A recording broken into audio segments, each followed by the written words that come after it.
Now, just like first-person shooters, I think escape room and puzzle games are the perfect fit for VR, and Ghost Town is a uniquely fantastic example of this. And this is now up there as one of the very best VR games I've played this year, and I also want to add, it's one of the best looking games on Quest 3 and VR period. In Ghost Town, you play a woman called Edith Penrose, a witch turned ghost hunter and paranormal investigator, and she's an exorcist. With the help of her business partner and friend, you both take on helping ghosts move on to the afterlife, till something bad happens to someone very close to Edith, and this takes you down a fantastically spooky adventure. It's clear from the get-go, Ghost Town has been made with a clear goal in mind, to not be what you would normally expect in puzzle games or escape room games that have previously come before, where you usually just go from room to room filled with puzzles and then you move on. Instead, Ghost Town takes you on a supernatural VR adventure, the likes I personally haven't experienced before in VR, and this includes Vertigo Games' fantastic The Seventh Guest, which I still highly rate by the way, but Ghost Town is different. It cleverly delivers a balancing act of storytelling, character building with beautiful and mysterious environments that also just happen to be filled with some puzzles. And they don't always necessarily feel like a puzzle, more as just part of the story. The first half of the game is more like a story adventure puzzler, so the puzzles just feel like part of a continuous story. And the second half ramps up the amount of puzzles into a nice sort of crescendo where it just all comes together. And technically, there is a third part of the game which I won't spoil, but it does feel like a mild cross between Silent Hill and PT. But I know some of you don't play horror games, so I just want to be absolutely clear, there is no jump scares in Ghost Town, and I personally feel, because I love horror games, this is a missed opportunity, but it does do a fantastic job of keeping you on the edge most of the time, due to the fantastic lighting and almost photorealistic graphics while you're exploring some places that most of the time you definitely shouldn't be.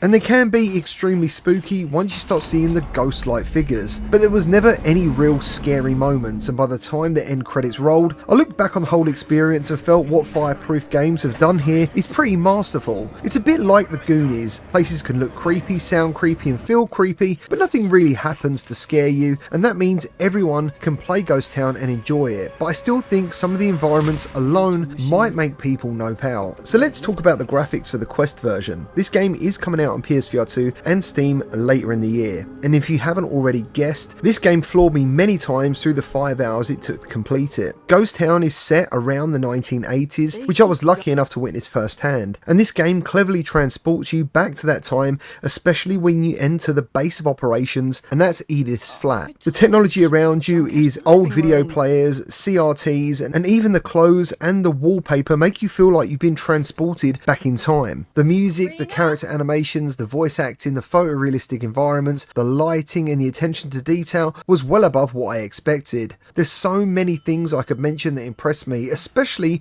when you enter a Warlock's museum around the middle part of the game. It's full of magical and possessed mysterious items that have been collected throughout history, and I easily spent around 20 to 30 minutes in this part of the game just fascinated by all the weird, creepy and wonderful items that are all interactable and have a story. It's this attention to detail that really sets Ghost Town apart from anything else I've played recently in VR. Ghost Town is a beautiful game and it never lets up right until the end credits, and I kind of felt like this was a breath of fresh air for VR. Recently, most games have needed some sort of patch or release half-baked, but this was absolutely perfect in terms of performance, quality, and if Fireproof Games watches this review by chance, I just want to say thank you. It's been a long time as a reviewer that I've simply been allowed to enjoy a game from start to finish and not have my concentration or enjoyment ruined by bugs or jank. I do unfortunately have some negatives, but to be honest, I want to report on them, but they aren't deal breakers for me at all. Edith unfortunately has no body and only hands that are severed at the wrists to interact with the world, and your hand gestures are pretty minimal. So for example, you can't just give someone a thumbs up, so these hands end up feeling more like tools only made to get the job done, rather than something that you want to enjoy. The second thing to mention is that you can only interact with items that are important to the game's story and progression. But this is outside of the Warlock's Museum area I mentioned earlier, and the only reason I personally find this a negative is because everything looks so stunning, and you can't help but want to touch and grab items, but overall it didn't take away any enjoyment from my time in Ghost Town. And I would argue this actually does make sense in a puzzle game, because if you were allowed to pick up anything in the world, then it might take even longer to find the items you actually need to complete the task at hand. And lastly, I didn't find the puzzles overall all that complicated in comparison to, say, The Room, which was Fireproof's last game. I will confess I did use the in-game hint system I think around twice, and this system is actually pretty good at not holding your hand too much. The first hint will basically remind you that the answer you're looking for is definitely in the room you're in, and to just keep trying. And overall, the first hint is just subtle enough to hopefully keep you going on your own steam and prevent you from using the second hint, which is on a timer, in case you suddenly want to nope out and keep trying yourself. The second hint then is definitely more direct, and I would class as much more of a spoiler, so make sure you do try and push ahead and figure the puzzles out on your own. There may even be a third hint, but I personally never saw this option. Overall, Ghost Town is a majorly impressive game in all aspects for me. There's no bugs, no jank, it looks fantastic,